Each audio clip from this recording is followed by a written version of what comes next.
कोहाट के नवाही इलाकाई शेरकोट में खुली कचहरी का इनेकाद, जिसमें पुलिस के आला अफसरान के साथ इलाके के मशरान ने कसीर तादाद में शिरकत की। शेरकोट के मशरान ने इस्लाही कमेटी की संगे बुनियाद रखी,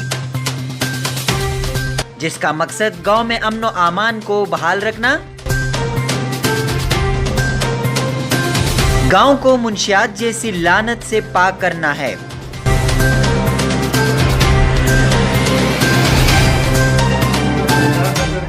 بهر دغه په تاسو سره موجود یم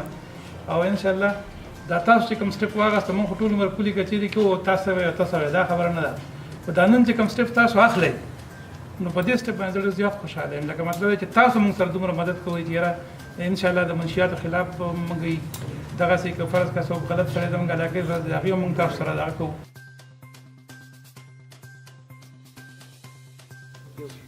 بسم الله الرحمن الرحیم. ما نوم دی قیصر علي او د شرکوټ اصلاحي کمیټي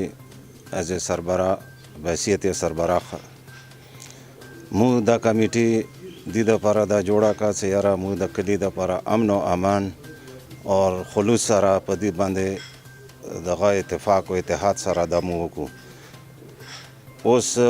کوم دا کسان امرالو دغه ډي اس پي صاحب رالو څه خو صرف د لپاره چې پولیس اور عوام تعاون په یو ځای شي نو ان شاء الله مو په خپل دغه باندې قایم او د کلی هر قسم مدد یا تعاون هر یو شی به مو کوو او پولیس په مو سره هر یو شي کې لاړې مونږ او پولیس سره کوو. زه اصغر علي ریټایر سپرنټنډنټ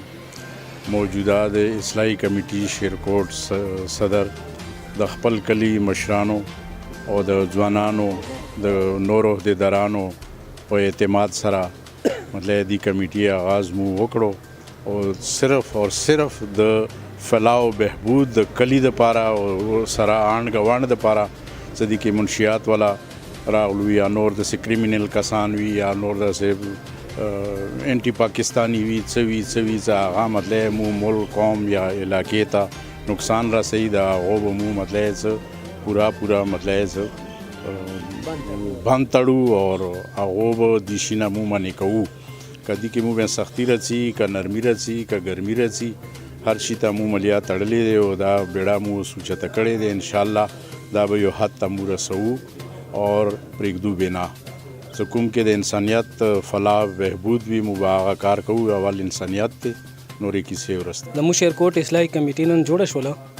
او دې کې د مو شیرکوټ مشران ډېر بھرپور کردار ادا کوي لګیا دي که نه. هغه نه علاوه د موږ کوم کشران جلی دی ادم ورته بھرپور ښه اتفاق سره هغو په سلې باندې انشاءالله مو بھرپور مدد کوو. هغه نه علاوه د کوم منشیات دي جرایم دي د په خلاف انشاءالله مو ټول قوم اتفاق سره انشاءالله دا شی به مو ختموو.